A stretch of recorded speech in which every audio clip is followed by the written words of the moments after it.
rumusan ciri batiniah yang saya pernah cerita dalam sesi-sesi yang lain, saya bergerak laju dalam bab ni.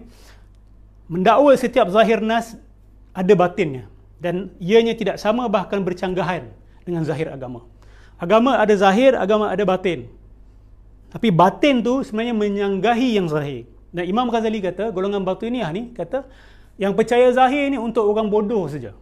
Jadi dia memandang rendah orang yang mengambil Quran secara zahir, mengambil hadis Nabi SAW secara zahir. Memang betul, ada sebahagian hadis Nabi, ada sebahagian ayat Quran yang kiasan daripada Allah Subhanahu Wa Taala. Ada banyak kiasan dalam Al-Quran, ada banyak kiasan dalam sunnah Nabi SAW. Kan? Contoh mudah adalah Allah kata boleh bersama dengan isteri kita di malam Ramadan, kan?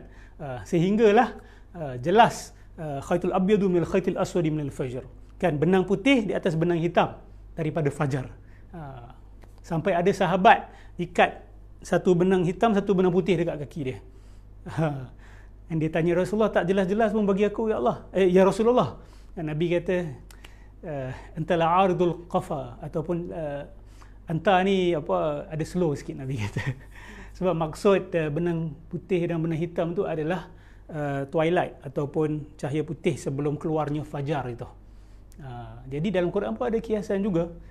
Jadi bukan kita kata kita tidak menerima kiasan, kita hanya ambil zahir semua, tidak.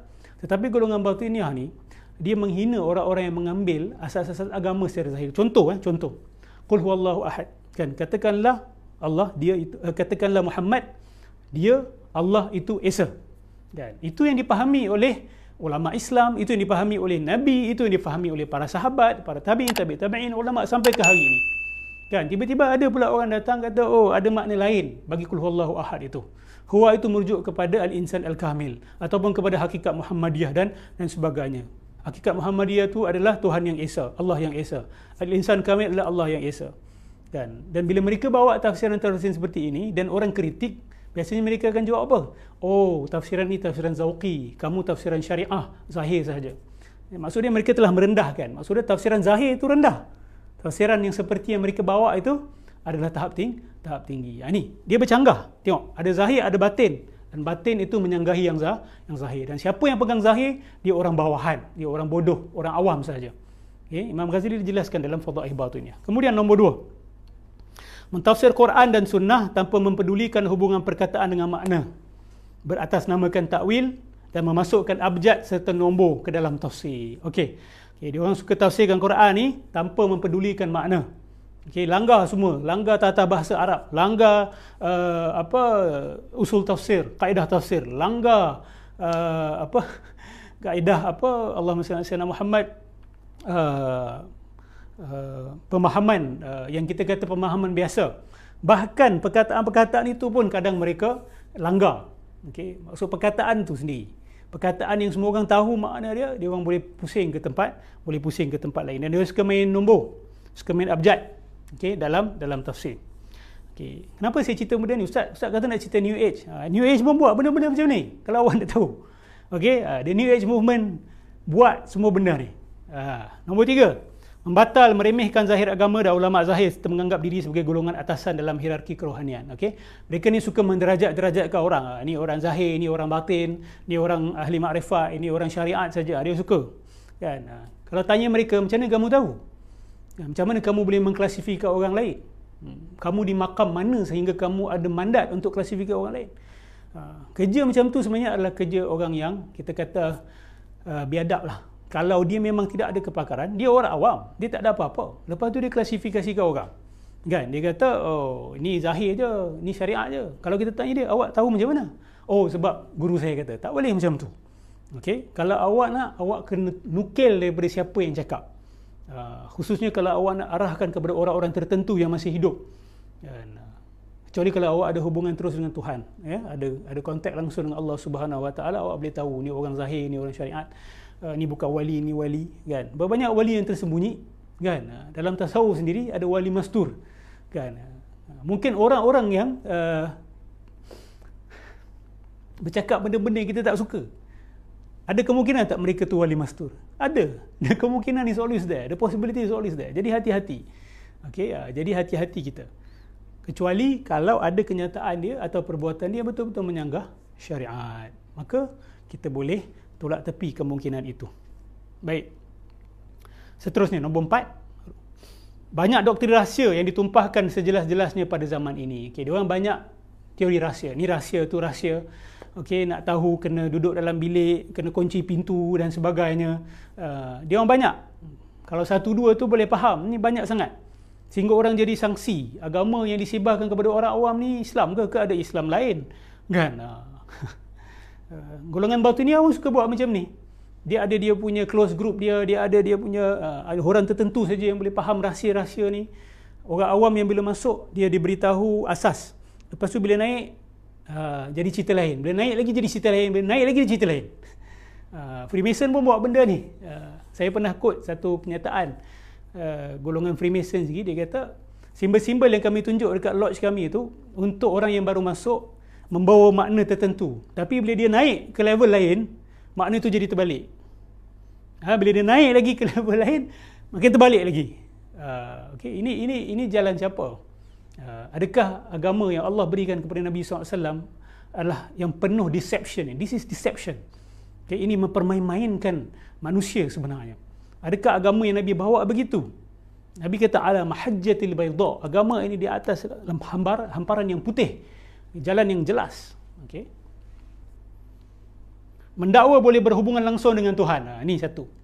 Tak habis-habis tengah bercakap dengan Tuhan. Oh, Tuhan beri ilham pada saya. Saya bercakap dengan Tuhan. Saya mimpi jumpa Tuhan. Kan? Saya detikan daripada Tuhan. Kan? Dia tak perasan dia bercakap macam Nabi, tahu tak? Kan? Sedangkan wahyu sudah terputus. Tapi hari ini kita bercakap macam Nabi. Lepas tu guna pula Al-Quran. Kan? Nak Allah bercakap secara direct dengan kita, buka Quran, guna teknik garputala dan sebagainya. Hormatlah status Nabi SAW sebagai Nabi terakhir. Wahyu sudah putus. Jangan guna nama lain, ilham lah, apalah. Tapi hakikatnya sama juga. Allah yang beritahu saya buat sini. Allah yang suruh saya tutup bisnes awak. Allah yang suruh saya kahwin dengan isteri awak. Allah yang suruh la ilaha illallah Muhammadur Rasulullah. Itu dah mendakwa wahyu sebenarnya. Tapi mereka tak berani nak sebut wahyu. Dia kata ilham, tapi sebenarnya dia punya theological repercussion dia adalah tetap wahyu.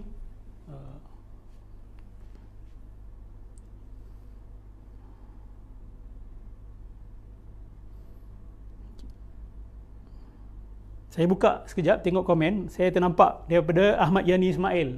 Apa khabar Abang Yani? Abang Ahmad. Okey, bagaimana dengan orang yang buat yoga tapi untuk kesihatan dan dia tak tahu pun asalnya? Okey, itu yang saya kata tadi. Saya dah kasih disclaimer awal-awal tu. Ada orang dia amal ritual tapi dia tak faham akidah dia. Dia orang macam ini dimaafkan, tetapi dia tidak boleh terus dalam kejahilan. Okey, sebab dia mungkin jahil, tetapi dia tidak selamat daripada menjadi mangsa. Okey. Contohlah, sebuah tempat ni banyak penjenayah. Kan? Awak sampai ke tempat tu awak tak tanya orang. Kan? Bagus ke tempat ni? Selamat ke tempat ni? Awak main jalan je. Kan? Awak jahil. Bila sampai ke sana, orang rompak awak. Adakah awak berdosa dirompak? Tidak. Awak mangsa. Tetapi awak tetap tak selamat daripada menjadi mangsa. Betul tak? Awak jahil. Okay? Kejahilan awak tu mungkin dimaafkan. Tetapi awak tetap tak selamat daripada menjadi mangsa. Jadi orang-orang yang mengamal yoga ni, dia ada side effect dia sebenarnya. Okay? Bagi yang baru-baru join, Ustaz tak ada masalah, saya okey je. Awak baru start, tanyalah orang-orang yang dah lama, orang yang dah masuk ke, dia ada stages dia. Ada yang sampai stage paling tinggi. Awak sampai stage paling tinggi yang amal yoga, awak boleh jadi bomoh. Itu sebenarnya jalan untuk menjadi bomoh sebenarnya.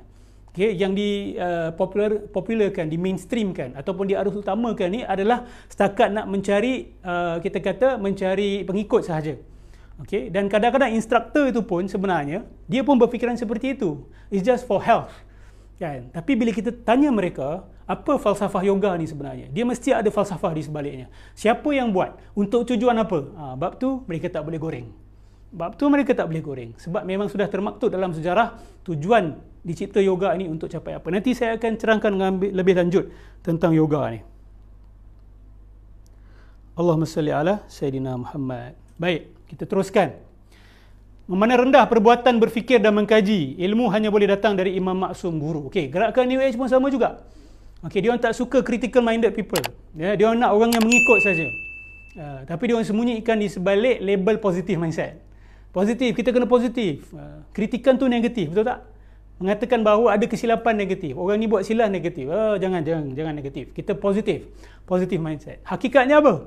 Dia orang ni tidak mahu dikritik dan tak suka apa pengikut-pengikut ni terlalu bijak. Okey, dia orang tak suka benda tu.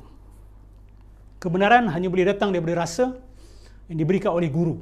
Ini gerakan Batiniah dan New Age pun lebih kurang sama macam tu. Nombor 7, mereka amal sihir secara penuh. Okay, saya ulang golongan Batiniah dan juga gerakan New Age ini, mereka mengamalkan sihir secara penuh. Bila sebut penuh tu, semua rukun-rukun sihir dia orang buat. Dia bukan 2-3 bahagian sihir je. Semua sekali. Ada astrologi, ada perwafakan, ada mantra, ada khadam.